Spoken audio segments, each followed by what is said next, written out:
você que nos acompanha em mais um episódio de Conversas Literárias. Eu sou a Carol Bataguer. Eu sou o Diogo Brunner e a gente tem hoje o prazer de conversar com a poeta Laura Conceição. Bem-vinda, Laura. E aí, gente, obrigado pelo convite. Eu sou jovem demais para ter tanta certeza e velha demais para pedir proteção. Dizem que o tempo vai me tirar da sua cabeça e meu ego vai te tirar do meu coração. Hoje em dia nada é novo, pergunte a Lavoisier. Esse contrato me liberta ou tá ajudando a me prender? E eu tô mais love song do que Flora Matos e o seu corpo me consome diferente status. Ou me ama, então me libera, escolha um dos lados. Sorte no jogo e no amor é pra quem vicia os dardos. Ela quer me contar um erro sobre seu passado e eu pensando que o único erro é que eu não tava lá, mas eu prefiro o seu presente e o futuro sonhado, que são os traços que ainda dá pra desenhar. Vi minha agenda lotada, perdi você do meu lado. Será que eu tô chegando mesmo onde eu queria estar? Grande parte dos artistas querem fazer um show lotado. Eu quero um coração lotado depois que o show acabar. Laura, a gente começou ouvindo o seu poema Nada se Cria. Por que você escolheu começar o programa com esse poema especificamente? Então, na verdade, Nada se Cria é a introdução do meu CD, Tempos Efêmeros, que eu lancei no final do ano passado, 2019. E essa poesia fala muito sobre como eu me sinto quanto artista mesmo, entende? Tudo que acontece com a gente em relação a estar no palco, né? E ter uma vida de passar uma mensagem para as pessoas e tal. Então, é uma poesia que geralmente eu introduzo as minhas apresentações, assim como introduzi meu CD também. Aproveita e já fala pra gente um pouco sobre esse trabalho. É um CD de rap, né? Isso, eu sou, além de ser poeta marginal, também sou MC, trabalho com a cultura hip hop. E esse trabalho é meu primeiro trabalho, é um CD de apresentação. Eu gosto de chamar assim, porque é um CD, se a pessoa quiser saber quem sou eu, o que é a minha arte, ouvindo meu CD consegue entender bem. É um CD que tem um storytelling, conta uma história mesmo, a história da minha vida, desde a primeira faixa, que é Nada se Cria, até a última faixa, que é Cartola, misturando um pouco de poesia, boom bap, e elementos do hip hop mesmo, que faz parte um pouco da minha formação quanto artista, assim, né? São 14 faixas e tem algumas faixas bem específicas sobre acontecimentos da minha vida. Tem uma faixa que se chama Erros, onde eu conto alguns erros, né, que eu já cometi na vida, que eu acredito que às vezes as pessoas colocam um artista num pedestal, né, num local de não errante, mas na verdade a gente também é super passível de errar, e eu quis trazer isso nessa faixa. Tem uma faixa também para minha mãe, que chama Ubuntu Mãe. Tem faixa de amor, né? Essas coisas todas que a gente vai vivendo aí durante a vida mesmo. Ô Laura, fiquei curiosa aqui. Conta pra gente então um desses erros. São coisas do tipo, às vezes quando a gente acaba ficando um pouco ambicioso, né? Porque é isso, as pessoas colocam o artista num lugar muito de você fala coisas legais, tem uma visão muito legal, nossa, você não erra nunca. Não é por aí, né? Na verdade a gente erra. Então, são erros desse tipo, sabe? Às vezes de perder um pouco o foco, perder o propósito, às vezes chatear alguém, né? Não ser exatamente essa perfeição aí, ser humano, né? Acho que são erros relacionados a isso. O artista é gente, né? Sim, com certeza. Essa é a principal mensagem da música, assim.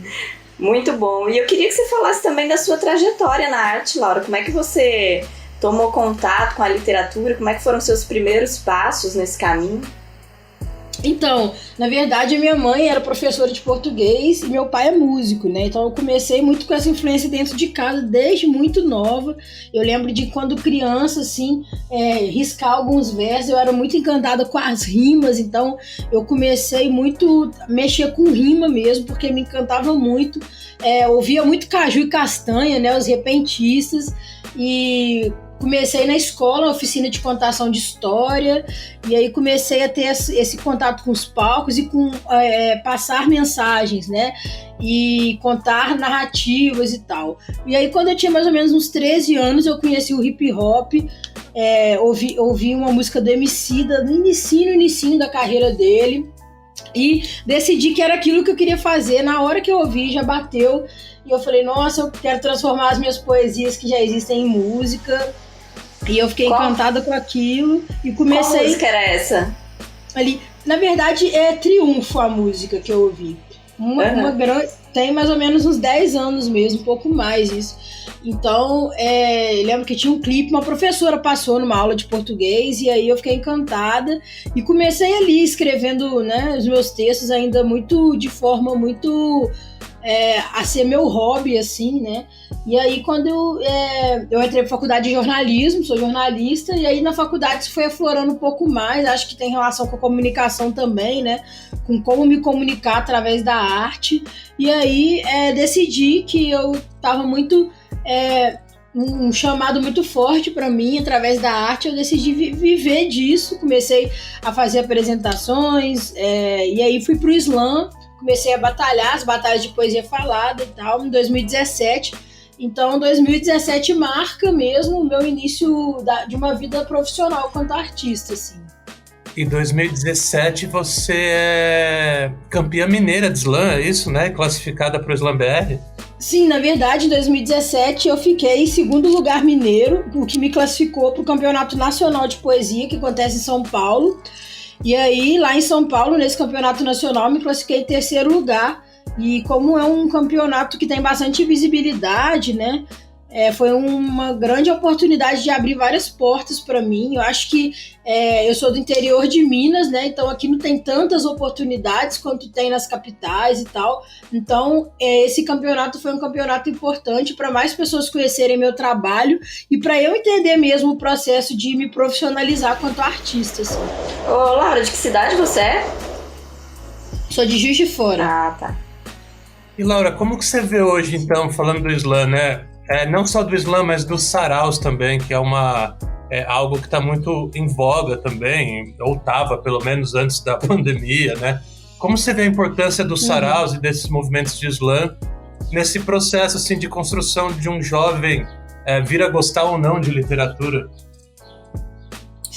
Sim, eu acredito que isso é fundamental, igual o Criolo mesmo já dizia, né? Leva num sarau e salve essa alma aí. Eu acho que esses encontros de poesia, assim como a poesia em si, né?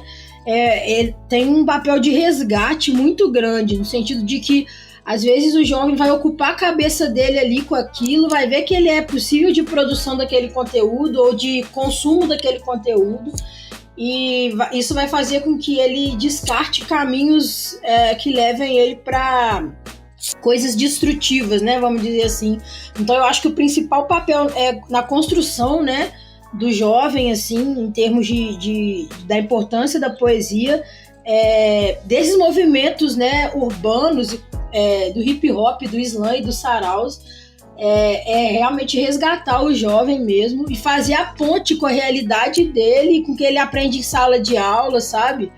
Porque às vezes o jovem, o adolescente ou a própria criança não linka o conteúdo de sala de aula, da literatura, com o que ele escuta em casa, com a música dos Racionais que ele escuta, com o rap que ele escuta, com o funk que ele escuta, e não consegue ter a percepção de que aquilo também é uma poesia, sabe? Aquilo também é uma construção artística e que ele pode sim se interessar pelo conteúdo da sala de aula e pode sim também se interessar mais pelo seu cotidiano. Eu acho que os saraus têm feito muito essa ponte, assim, sabe? Entre a escola e a realidade. E como é que em Juiz de Fora tem uma cena aí de sarau ou de grupo de slam e tal? Sim, aqui é bem fomentada essa cena. Eu acho que quando eu fui pro Nacional tinha apenas um slam aqui, o qual eu fui representando, e hoje em dia a gente já tem 4 slams fixos assim que acontecem mesmo aqui. E além disso, tem uma cena de MCs muito forte, sabe? Então assim, a cena do hip hop é bem forte, das batalhas de MC e tudo mais. É uma cidade bem forte quanto a isso. Minas no geral é bem forte quanto a isso, né? BH também, tipo, a cena das rinhas de MCs é gigante, né? Sim, com certeza. Isso tem uma influência muito de BH. A gente tem grandes nomes em BH, né? Tipo o Djonga, a própria Clara Lima. E também tem grandes nomes no slam também, né? O João Paiva, que representou o Brasil já na França, no Mundial, ele é de BH. E a Pieta também. Então a gente tem, acho que não, se eu não me engano, 2 poetas de BH representando no Mundial. É uma cena muito forte. Tem o Slam Clube da Luta também, que acontece no Teatro Espanca. Então, assim, é muito, muito massa, muito importante. De verdade, assim, a cena de BH, assim como em Juiz de Fora também, e no Minas Gerais inteiro, assim, é uma cena muito forte. Você falou sobre essa importância dos movimentos de poesia, de slams na rua serem bons para os jovens, né? Mas também é um movimento que fortalece as mulheres a ocuparem esse espaço, né? Dá esse impulsionamento para as mulheres também ocuparem esse espaço. Você tem essa visão quanto a isso? Sim, com certeza. Eu acho que não só mulheres, mas minorias sociais em geral, né? Quando eu falo minorias, eu não quero dizer quantitativamente, né? E sim, pessoas que não têm tanta voz na sociedade, grupos que são oprimidos e excluídos, né? Então, nos slams, os movimentos de poesia falada, eu vejo uma oportunidade de dar voz a pessoas que não têm voz no centro, assim, né?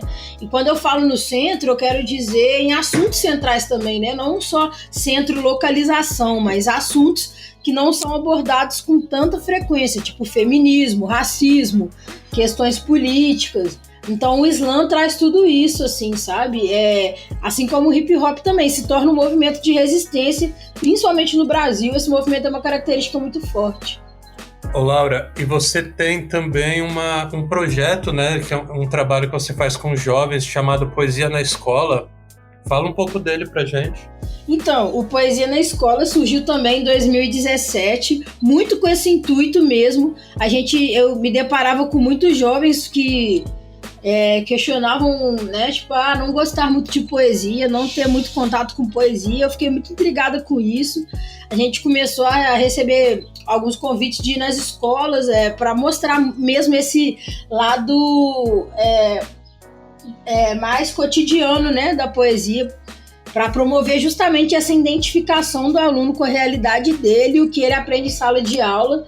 E a gente começou a ser convidado pelos professores de literatura, depois pelos de história, depois o projeto começou a virar um projeto interdisciplinar mesmo, e a gente começou a rodar as escolas, e desde 2017 a gente já fez mais de 70 visitas. É um projeto muito respeitado aqui na Zona da Mata e tal, apesar da gente também já ter ido em escolas no Rio de Janeiro, em São Paulo. É um projeto que atua majoritariamente em Minas Gerais, mas nisso a gente já resgatou muitos alunos, sabe, da boca mesmo, meninos né, tipo, que estavam perdidos, vamos dizer assim, e a gente já trouxe para trabalhar com a gente. E a gente tem poetas hoje em dia que trabalham no projeto, que foram poetas que em 2017, em 2018 estavam na escola quando a gente foi, sabe? Então eu acho que isso acaba formando o fundamento do hip hop, né? Que é você passar o seu conhecimento adiante. Então eu sou muito, muito feliz com esse projeto. É uma das coisas que eu mais gosto de fazer, quanto arte educadora também. E eu fico feliz a gente estar conseguindo levar ele para mais lugares. Eu acho que é importante você chegar numa escola de um jeito e sair de lá com mais pessoas acreditando na poesia e acreditando nos sonhos, né? Acho que muitas crianças hoje em dia são privadas até de sonhar, entende? Às vezes não tem uma perspectiva de vida mesmo. A gente pergunta, que profissão vocês querem seguir? Eles, será que eu posso mesmo seguir uma profissão, né? E lógico que pode. Então é plantar mesmo essas semente do sonhar mesmo nas crianças e tal, porque o sonho é uma coisa tão individual em que todos temos direito, né? E mesmo assim é tão difícil, né? E como é que estão esses projetos nesse momento de pandemia e isolamento social? Vocês têm conseguido fazer alguma coisa? Então, o nosso projeto de Poesia na Escola é um projeto itinerante. Então, não é um projeto... na verdade, a gente tem uma oficina que sai desse projeto, que é fixa, num bairro aqui de Juiz de Fora, mas como os meninos não têm acesso à internet, né, por ser um lugar de bastante vulnerabilidade, assim, a gente está parado nesse momento quanto a isso, né? E as escolas, como também não está rolando, mas a gente conseguiu um incentivo aqui de um projeto da prefeitura e tal, e aí quando voltar a gente vai conseguir atingir mais escolas, chegar em mais escolas. Por enquanto, a gente faz algumas oficinas online, a convites assim, porém é realmente muito triste a realidade da galera não ter acesso, né, às redes e tal, para conseguir acompanhar, para a gente poder estar tendo uma continuidade mesmo que online, certo? Então, isso assim, isso é bem difícil, assim, é bem triste, mas eu acredito que quando a situação, né, vier a melhorar um pouquinho, acho que vai dar pra gente estar retomando. Ah, legal. E acho que não tem coisa melhor do que isso que você falou, né, de ver um aluno que estava lá há uns anos atrás, hoje ele já está, né, fazendo poesia, ver o resultado daquilo mesmo, né? Eu acho que esse retorno é o principal, né?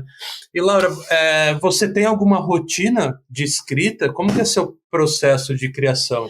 Então, eu tento respeitar ao máximo o meu processo natural, intuitivo de criação, sabe? Porque eu acredito que as melhores obras vêm disso, assim, né?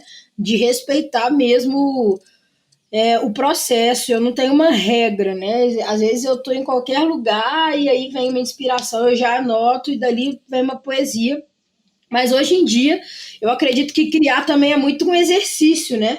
Então, hoje em dia, eu consigo me programar para criar quando eu preciso criar, sabe? Mas o que eu gosto mesmo é de deixar esse processo fluir naturalmente. Às vezes eu estou em casa, às vezes eu estou na rua, às vezes eu estou no ônibus. O importante é ter um lugar para anotar mesmo. As minhas letras vêm muito depois de um processo de indignação, né? Com alguma situação e tal, mas como um protesto mesmo. E eu tento respeitar ao máximo esse processo, mas hoje em dia eu já consigo também me programar para criar. Você anota no papel ou você anota no celular? Então, quando eu prefiro escrever no papel. Quando eu tenho essa possibilidade, né, eu com certeza opto por isso. Mas às vezes eu estou num lugar, né, onde eu não tenho uma folha e tal, eu anoto nas notas do celular mesmo e depois eu termino de escrever no papel. Eu gosto muito disso, acho que acho que o processo de escrita no papel é mais demorado do que no celular. Eu digito muito mais rápido do que eu escrevo na mão, mas esse processo da demora mesmo para escrever é um processo que eu gosto muito, porque às vezes enquanto você está escrevendo uma linha, você já tem tempo para aprimorar ela, sabe? Então eu gosto muito desse processo da escrita. Parece que o papel dá um contato mais íntimo com as palavras, né? Sim, com certeza. Eu gosto muito, sim, muito desse processo. É líquido, Balma, e os falsos bate palma. Quem não tem grama verde não colhe frutas no pomar, colhe os frutos do trauma de assistir show de Truman e depois ficar pensando que todos vão te filmar. Eu vi com a própria mão os flashes da Nikon, expõe famosos num blog criado no sitcom. E o tênis maneiro não tá no pé do porteiro, no pé de quem não anda a pé e tem um AP maneiro. Mas se eu falar, você congela da diferença singela entre o perfil de quem rouba e o perfil de quem dorme em cela. Furou o pneu da magrela, do entregador do Uber Eats. O Estado enterra e não emprega e pensa que estamos kits, mas é a festa da firma, o empregador sem limite. Pro empregado descaso e gotículas de Covid, retire aqui seu convite. Mas olha a lei do silêncio, sufocamento no enquadro. Já passou das 10 e amanhã é 64, castelos caem. Se a base for uma mentira, pessoas morrem. Enquanto eles atiram, é inaceitável. O país na mão de um tira insuportável.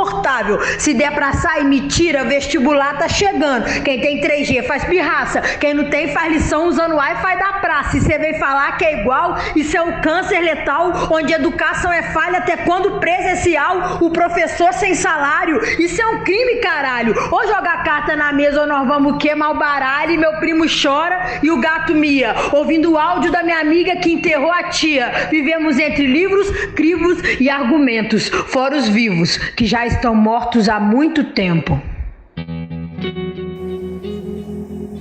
Laura, que dicas ou que conselhos você daria para jovens que querem entrar no mundo da literatura, que estão nesse momento com esse desejo de se tornarem escritoras, escritores? poetas? Acho que não tem muito um ritual de passagem, né? Tipo, pra entrar. Acho que é pegar e fazer mesmo, sabe? Pôr pra fora, desabafar. E eu acho que o principal conselho que eu sempre dou pra garotada, assim, quando me perguntam, é escrever sobre as suas verdades, sabe? Escrever sobre o que você vive, sobre a sua realidade, coisas que você sente. Porque a verdade torna a poesia muito mais real. Quando você fala de uma coisa que você vive, né, dentro do da sua realidade, da sua verdade, do seu lugar de fala, você consegue tornar aquilo tão real que aquilo acaba tocando as pessoas, né? Então isso é muito mais importante do que qualquer técnica, sabe? É você escrever a sua verdade. E para as pessoas que já escrevem e que ainda guardam só para si, tem esse desejo de alguma forma mostrar para o mundo, você tem algum conselho? Então, esse processo é muito de cada um, né? Eu também tenho as minhas poesias que eu escrevo só pra mim, tem poesias que eu não mostro pra ninguém. Eu acho que respeitar o processo mesmo de se sentir à vontade, sabe? Tipo, pra poder seguir, porque tem poesia mesmo que a gente não quer mostrar pra todo mundo, mas tem poesia que a gente até quer mostrar e se sente à vontade. Mas isso é um processo, né? Eu acho que o primeiro passo é não se cobrar quanto a isso, que isso vem naturalmente, né? E colar no sarau, colar nos eventos onde as pessoas estão fazendo esse movimento, né? Porque às vezes você vai ser acolhido, né? Com certeza, assim. Então, você tá lá recitando uma poesia, mas tem outras pessoas também nesse lugar, né? De expor os sentimentos, expor a criação. E aí gera um ambiente de acolhimento. Você usa bastante o Instagram, né? Para publicar alguns trabalhos seus. Você acha que a internet é um espaço bom tanto para publicar quanto para encontrar inspirações e outras palavras de outras pessoas? Você usa bastante esse meio nesse sentido também? Sim, pois eu tive que aprender, né? Eu tive que me adaptar, na verdade, a esse meio, porque é isso, sabe? Quando eu comecei a trabalhar profissionalmente com a arte, eu fui entendendo a importância de ter um posicionamento nas redes sociais, de mostrar o meu trabalho lá, justamente porque isso permite com que pessoas de fora do meu estado vejam e conheçam o meu trabalho, né? Então, isso foi o principal motivo que me fez me atentar para as redes. E aí depois veio a pandemia, e aí foi fundamental esse processo todo. Então eu acredito que a gente tem nas nossas mãos hoje em dia ferramentas muito importantes de construção de conhecimento, de absorção de informação. Não sei se a gente usa isso da maneira correta, sabe? Eu acredito que muitas vezes a gente usa isso para algo errado, para construir algo ruim. Mas eu acredito que a gente sabendo usar, a gente consegue absorver informações incríveis de lugares muito distantes. Então, se uma poeta muito foda do norte posta uma poesia, eu consigo acompanhar, sabe? Se não fosse a internet, talvez eu nunca saberia que essa poeta existe, assim como ela nunca saberia que eu existo, sabe? Então, a gente consegue construir essa rede de comunicação muito através da internet. Então, eu acredito muito nesse meio como impulsionador mesmo. O próprio slam, que no Brasil teve uma força muito grande no início, né? Os slams que começaram lá em São Paulo e tudo mais ganharam muita visibilidade com os vídeos, né? E os vídeos de slam têm muito conteúdo, então o próprio conteúdo já gera um impulsionamento muito natural nos vídeos, né? Eu acho isso muito legal, isso dá uma democratizada no acesso, apesar da gente saber que a internet não é uma ferramenta que está tão democratizada, né? Nem todo mundo tem acesso no nosso país, mas isso facilita bastante com que pessoas que estão longe da gente tenham acesso ao nosso trabalho também. Pois os vídeos de slam ganharam muito espaço no YouTube, né? Teve um movimento muito forte. Eu me lembro que quando eu comecei a ouvir mais frequentemente falar de slam, eu via muitos vídeos no YouTube, tem muito conteúdo bacana, né? Sim, com certeza. No próprio Facebook também, isso foi um movimento, em 2016, né, 2017, isso foi muito forte. Eu lembro de ver vídeo, até antes disso, né, vídeo dos slams, o slam das Minas, slam Resistência, os slams lá de São Paulo e depois de outros lugares também. E do Slam Resistência, eu acho que eles foram os primeiros a colocar uma linguagem no audiovisual também, né? Então tinha toda uma forma de se filmar as batalhas, né? Sim, com certeza. Isso foi, até pra mim isso foi importante, sabe? Eu, por volta de 2014, 15, 16 ali, eu ouvia muito esses vídeos e eu pensava, poxa, eu faço algo tão parecido, né? quem sabe um dia, e acabou virando uma realidade mesmo, assim, poetas que eu via nesses vídeos hoje em dia são meus parceiros, né, até de publicações mesmo, isso é muito legal, é muito interessante esse processo. E, ô Laura, a Carol te perguntou, né, sobre as pessoas que têm coisas escritas e ainda talvez não se sintam preparadas para mostrar isso. E o slam, além de tudo, ele tem a questão da expressão corporal, né? Tem muita gente do slam que diz fazer teatro também e tal. Você fez algo nesse sentido, assim? Porque tem toda uma linguagem corporal, a coisa da dicção, né? Então, eu fiz por muitos anos da minha vida oficina de contação de história, né? Minha mãe era contadora de história, então isso acredito que me ajudou muito, contribuiu muito. E atualmente eu faço aula de teatro também, mas isso veio depois, isso veio ano passado para mim. Mas eu acho isso fundamental, é muito importante, eu indico sempre para todo mundo, acho que tanto no palco, quanto nas batalhas, quanto nos vídeos, né, isso fortalece muito a apresentação. Eu acho incrível quando as artes diversas dialogam e se complementam. É muito legal, cara. O slam acho que é tão especial por conta disso, né? Ele tem realmente uma convergência de linguagens ali que é muito legal.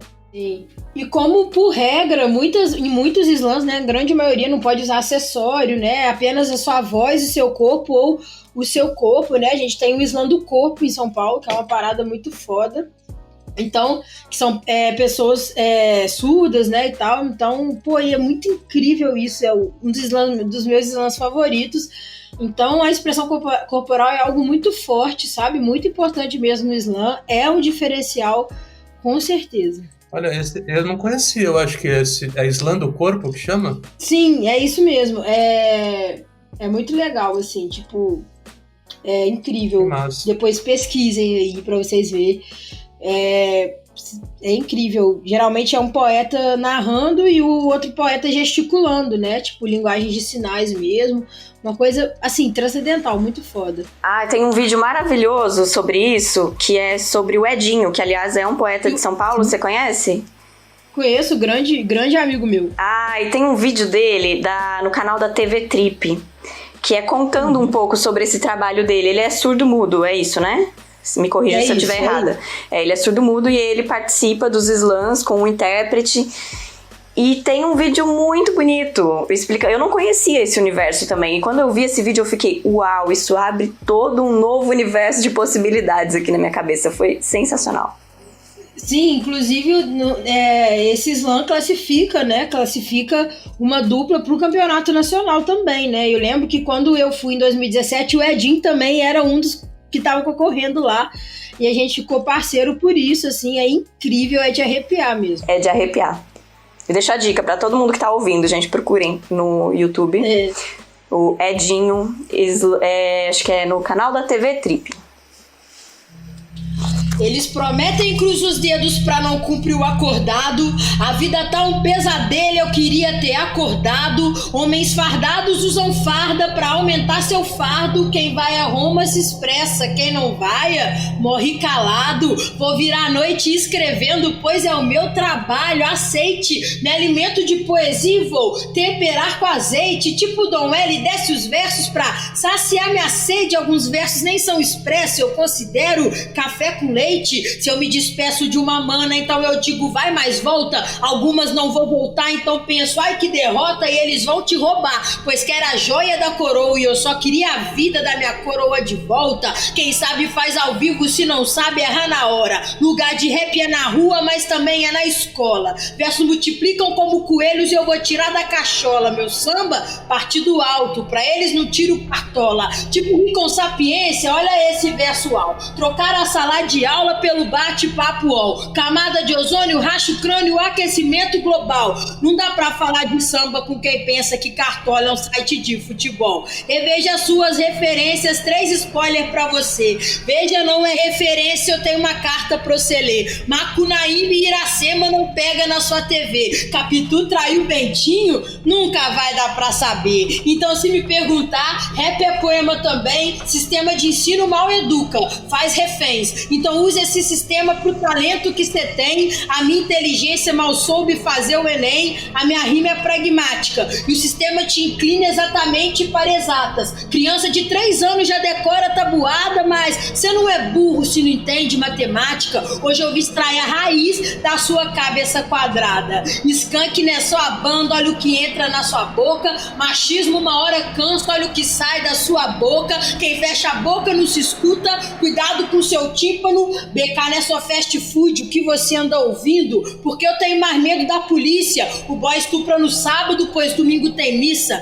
Minha vida é tipo Havaiana, eu recuso imitação. Tipo Sete Chaves, eu recuso especulação. E o meu nome de registro é o meu nome de MC. As histórias que eu rimo são as histórias que eu vivi. O que anda na passarela não é o que eu vou consumir. O que me faz gostar dela não é seu jeito de vestir. O MC da gringa não é melhor do que o daqui. Vocês curtem o speed flow, eu curto o flow da Dinadi. Isso é século 21, vários fiscal e tá faltando amor. O seu machismo vai me matar. E se eu falo, tá aqui quem falou, mas sumiu quem gozou e não fez ela gozar. Então hoje eu vim pra esparrar. Quem vem gastar meu legado é a gente que corre demais ou eles que são estagnados? O verso da Laura é indigesto, calma, vamos absorver. O verso da Laura é agressivo, mas quem bate em mulher é você. E esse misterioso caso me deixa de luto ao matar o curioso caso da minha esperança. Eles não amadurecem, são Benjamin Button e vão morrer crianças. O presidente é fascista. O respeito faltou? Respeite quem pôde chegar onde a gente chegou. E o verso da Laura é indigesto pra quem? Cara, eu acho que pra muita gente, assim, né? Isso é uma coisa, eu falo muito sobre isso. Você ser um artista independente, um artista que toca em questões sociais, que se posiciona politicamente, é uma questão que abre muitas portas, mas também fecha muitas portas, sabe? Muita gente no alto de seus privilégios, né, não consegue entender a importância de você tocar nesses assuntos, né? Eu acho que quanto mais você fala numa coisa, mais você quebra o tabu que envolve aquela coisa, sabe? Por isso falar tanto sobre feminismo, por isso falar tanto sobre orientação sexual, sobre política, sabe? Sobre direitos humanos. Eu acho isso muito importante, mas tem gente que não entende mesmo, assim. É um processo que facilita muito a repressão, assim. E você mexe ali na ferida da hipocrisia, né? Fala do estupro no sábado e a missa no domingo. Uhum. Sim, isso não tem nem nada a ver com, igual eu falo, né? Não tem nada a ver com nenhuma questão religiosa, né? Mas a questão da hipocrisia mesmo, igual você falou. Sobre isso, sabe? Sobre a gente às vezes fazer coisas erradas e falar do outro, mas a gente mesmo faz coisa errada, sabe? A sociedade é muito assim, muito, muito nesse sentido também, assim. A galera fala muito dos outros, mas acaba fazendo também.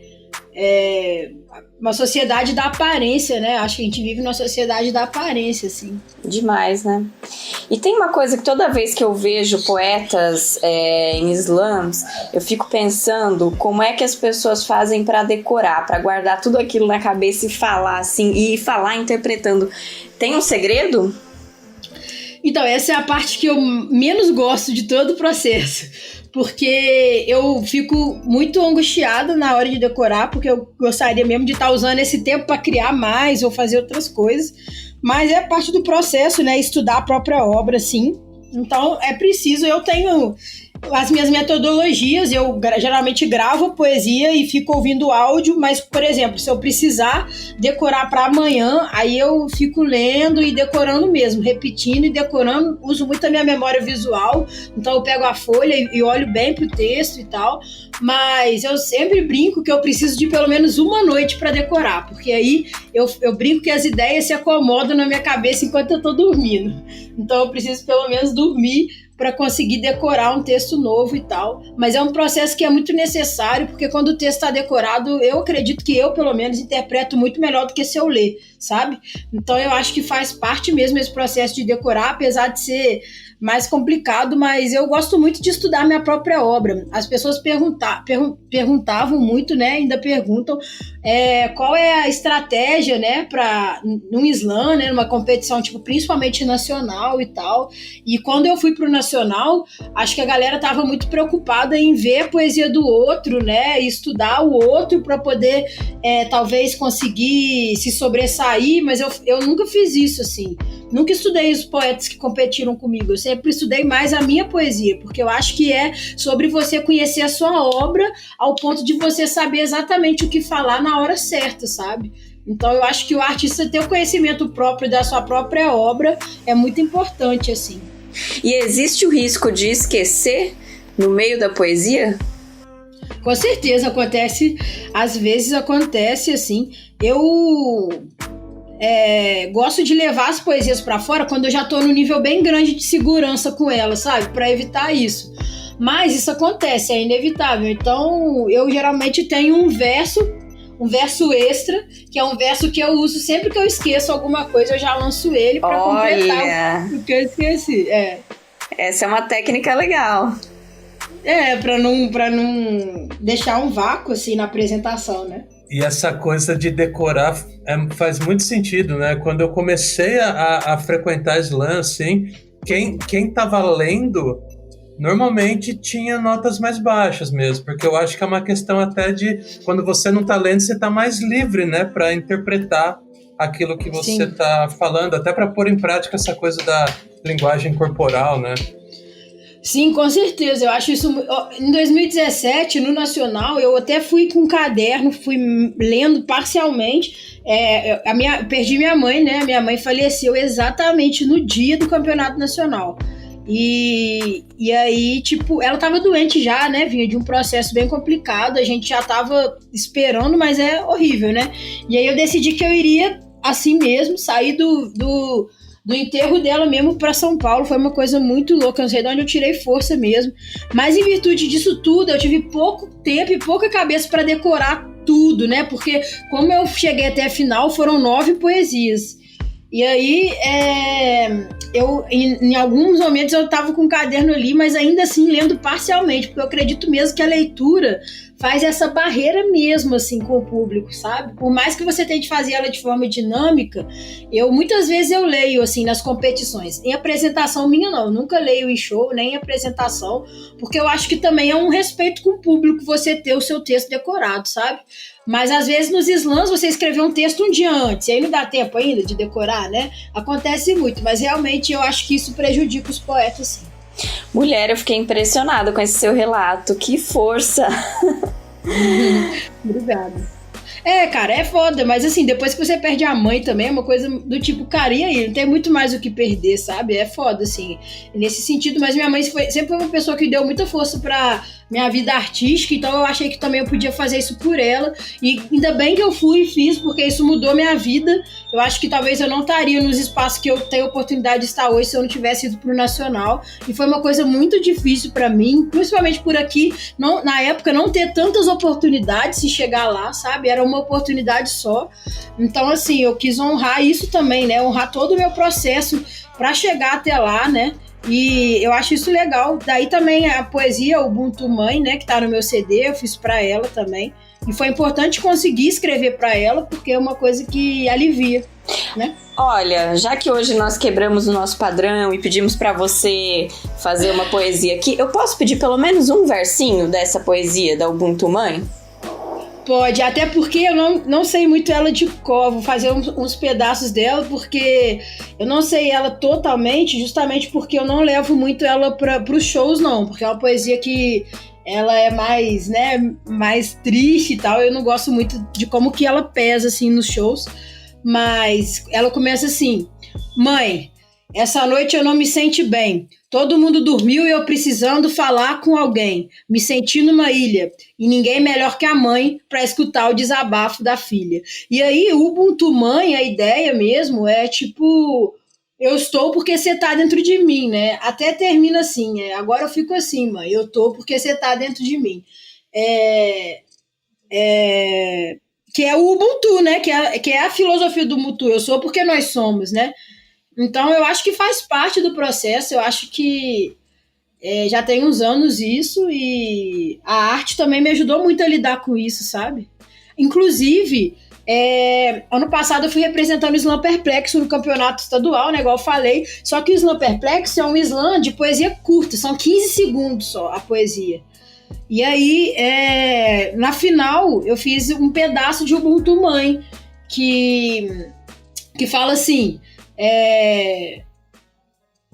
a minha mãe com tumor na cabeça e eu pedindo por favor, descaso da medicina e eu pedindo por favor, então se não tiver doutorado, eu não vou chamar de doutor. Uau. Foi isso. Caramba. Muito bonito o seu trabalho, muito forte, né? Arrepiei. Obrigado, pô, fico feliz, da hora. É isso, né? É sobre isso. É isso que eu tento passar nas escolas também, sabe? De usar a arte pra superar também as coisas da vida e os momentos difíceis. Ô Laura, e a sua poesia, ela tem bastante referência, né? Por exemplo, essa do Cartola, que você falou, pô, o próprio Cartola, tem Bentinho, Capitu, você falou do Djonga, do Criolo, né? Quem são suas maiores referências no mundo artístico?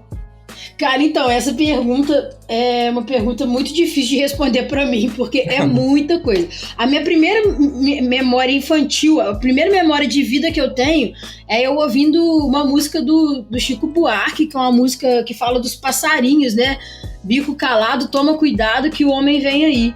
Então, assim, eu tenho muita influência de Doces Bárbaros, sabe? Tipo, Bethânia, Marisa Monte, muito isso na minha vida, tribalistas, é muito forte, mas a minha principal referência é meu pai e meu avô, que são músicos dentro da minha casa, assim, sabe?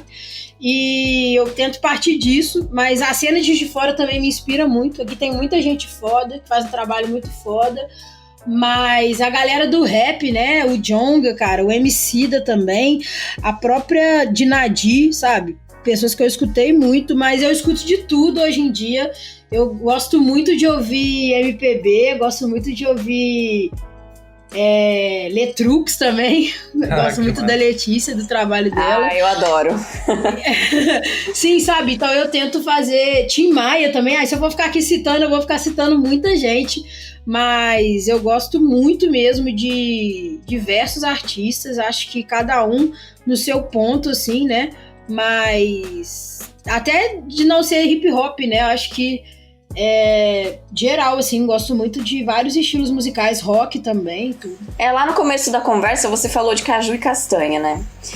Sim. Os repentistas também têm muito a contribuir com a galera do improviso de um modo geral, né? Muito, cara. Tipo, repente é realmente um improviso, né? Fazer na hora mesmo. Eu escutava muito, sempre escutei, ainda escuto. Eu lembro quando eu era criança, cara, uns 13, 14 anos, assim, ficava no YouTube vendo caju e castanha. Aquilo me fascinava muito, assim, sabe? Então é uma coisa que eu vivi muito como inspiração, assim, foi ficar vendo os repentistas, assim. Eu queria ir pro Nordeste só pra ver ao vivo, assim, uma coisa muito legal. O cordel também, né? Literatura de cordel. O cordel também tá total ligado com a poesia falada, né? Mais recente, assim. Muito legal. Sim, com certeza, com certeza. Ô, Laura, você tem um coletivo de poesia também, não tem? Sim, é o coletivo Duas, né? É o coletivo através do qual a gente faz o projeto de poesia na escola. Foi fundado por mim, por uma parceira minha, a Duda, que é poeta também. Ela é professora de português e poeta. E aí a gente faz essas oficinas juntos através do coletivo Duas. A gente sentiu a necessidade de nomear, né? De se nomear enquanto coletivo, muito porque a gente começou a trabalhar muito junto. E aí, para não ficar uma coisa muito solta, a gente falou, vamos fechar e amarrar isso tudo num projeto para a gente conseguir também se organizar melhor, né, enquanto coletivo e tal, ver as necessidades, as demandas. E aí foi isso que aconteceu, assim. A gente criou o Coletivo Duas e aí a gente... É um grande viés, assim, na minha vida. Eu trabalho muito com o Eduardo, a gente tem muitos projetos juntos, principalmente relacionados à educação, assim. Muito legal. E você falou que você é formado em jornalismo, né? Uhum. Onde que o trabalho de jornalista se encontra com a poeta? Então, na verdade, eu sou formada em jornalismo e em publicidade também. Eu sempre senti que eu tinha uma vocação para comunicação, mas nunca entendi como fazer isso. Por isso eu fiz 2 cursos de comunicação, porque eu era totalmente perdida. Talvez a minha praia fosse jornalismo, talvez fosse publicidade, ou talvez fosse uma terceira coisa, né? E aí eu me formei nessas 2 faculdades e continuei não achando a minha vibe, né? Assim, até que no final da faculdade eu tive uma conversa muito importante com uma professora minha, ela falou, Laura, e na faculdade eu já trabalhava com música, assim. Eu lembro que eu saía da aula pro show e do show pra aula, porque eu estudava de noite e de manhã. E aí, a professora falou, já parou para pensar que o seu trabalho é comunicação? E naquele momento caiu uma ficha enorme para mim, sabe? E aí eu falei, nossa, cara, com certeza, acho que eu me encontrei. Então é sobre isso, né? Eu acho que eu uso muito mesmo os aprendizados nas 2 faculdades, assim, eu uso muito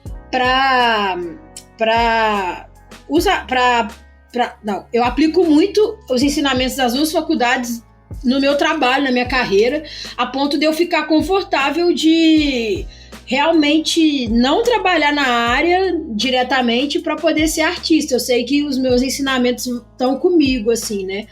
Hoje em dia eu até estou fazendo uma pós-graduação aqui na Universidade Federal de Juiz de Fora sobre gênero e sexualidade, na Faculdade de Educação, muito a partir do nosso projeto de poesia, né? A gente às vezes vai nas escolas e as crianças, adolescentes procuram muita gente para falar sobre sexualidade, sabe? Sobre aceitação e essas coisas, e eu senti uma necessidade muito grande de estudar mais sobre isso para poder ter mais propriedade e saber melhor como conversar com eles em relação a isso, sabe?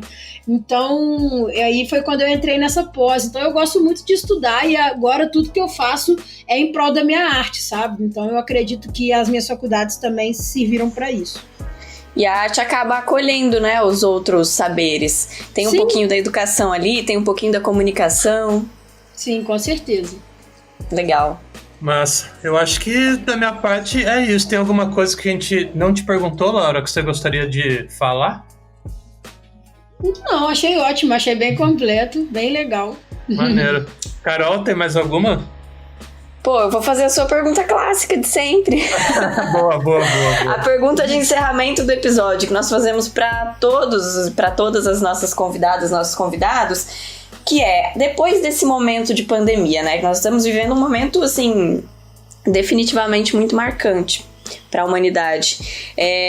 Você consegue vislumbrar o futuro, imaginar como é que vai ser, se vai haver mudanças ou se nada vai mudar? Cara, eu sei que eu vou sempre, para sempre, limpar as coisas do mercado. Depois que eu comprar as coisas. Eu também. Né? Porque vai que tem um outro vírus aí que ninguém descobriu ainda. Não é? E eu vou ser, vai que eu vou ser a primeira pessoa a pegar ele, né? Mas essa é a parte mais chata, né? Mas, não. Mas agora, falando sério mesmo, eu acho que a gente tá passando por um momento de aprendizado, sabe? Eu acredito que os momentos difíceis são momentos de aprendizado. E aí vão ter as pessoas que vão aprender com isso e vão ter as pessoas que não vão aprender com isso. Essas vão ser as que mais vão sofrer, sabe? Então eu acredito que a humanidade em si precisa entender esse processo e tirar os ensinamentos dele, entende? No sentido de ter mais empatia com o outro, cuidar, mas você vê, o Brasil está em segundo lugar de mais mortes no mundo coronavírus. O povo brasileiro precisa ter mais empatia, sabe? Não é sobre eu morrer, não é? Eu sou uma pessoa de 24 anos, eu provavelmente não vou morrer disso, talvez eu até morra, mas talvez não. Mas e o meu pai, a minha avó e a avó do meu amigo que eu fui visitar, entende? Entendeu? Então, assim, só fazer uma festa, ir para um bar, não é só sobre quem tá no bar, é sobre também, depois, quem vai para casa conviver com quem, sabe? Acho que isso falta muito, e eu acho que quem não aprender isso por bem, a gente tá tendo uma oportunidade, vai acabar aprendendo por mal. Então eu vejo o futuro muito assim. Eu acho que as pessoas, se não derem jeito de se conscientizar em relação à natureza, tudo isso que tá acontecendo, essas queimadas, sabe? A gente vai acabar se extinguindo mesmo a espécie humana, sabe? Então acho que as pessoas vão valorizar, espero que valorizem mais a arte, porque nesse momento de pandemia o que salvou geral foi a arte, sabe? Foi a galera, você vê um filme, você vê uma série, entrar numa live, isso é muito importante. Acho que o jornalista e o artista e o professor são 3 profissões muito desvalorizadas e que foram e são muito fundamental nesse processo. São profissionais que estão passando muito perrengue para conseguir continuar trabalhando nesse momento. Então eu espero isso, assim, em relação à sociedade, eu espero que as pessoas aprendam com isso, tenham uma lição. Em relação à arte, eu acho que vai ser uma retomada bem difícil, eu acho que ainda demora um pouco, porque realmente vai ser difícil até a gente poder fazer um show de novo. Aqui em Juiz de Fora, por exemplo, várias casas de shows estão fechadas, não aguentaram se manter, então a gente ainda vai passar por um processo de escassez de espaços para se apresentar, sabe? Mas assim, eu vejo isso como um aprendizado. Eu, pelo menos, quero aprender com isso para não ter que passar por isso de novo. Nós tivemos uma chance aí, né, de aprender a sermos pessoas melhores e vivemos melhor em sociedade. A gente sempre tem, mas a gente sempre ignora. Eis que a gente tá num ano cabalístico em que a gente tá pagando muito caro, pagando com vidas mesmo, sabe? Então, para que essas vidas não sejam em vão, a gente não consegue ver um vizinho que morreu de Covid, não consegue se compadecer a ponto de não conseguir ficar em casa, sabe? Se pode, porque assim, tudo bem quem tem que trabalhar, a vida é assim, né? Tem que ganhar o dinheiro, mas... E quem... Foda é isso, sabe? A juventude que não precisa estar fazendo isso que tá fazendo, sabe? Então eu acho que a gente vai acabar aprendendo da pior forma, assim, se não aprender com as oportunidades. Pois é. Isso aí. Muito obrigado, Laura, por ter aceitado participar aqui com a gente. E o papo foi ótimo. Foi valeu. muito bom. Eu que agradeço, gente. Prazer conhecer vocês. Espero estar em Paraty em breve. Já estive algumas vezes me apresentando. Foi sempre ótimo. Espero voltar. Também esperamos. A gente espera, né, que a gente possa todo mundo se encontrar presencialmente e com segurança em breve. E a gente termina esse episódio com um recado. Agora nós vamos fazer uma pausa. O Conversas Literárias vai fazer uma pausa de 15 dias e a gente volta com os episódios no dia 27 de outubro, na última semana de outubro. E esse foi mais um Conversas Literárias, o podcast de literatura do projeto Sesc Paraty em Rede, com episódios sempre às terças-feiras, com exceção das próximas 2 semanas. Nós estaremos de volta no dia 27 de outubro. Até lá!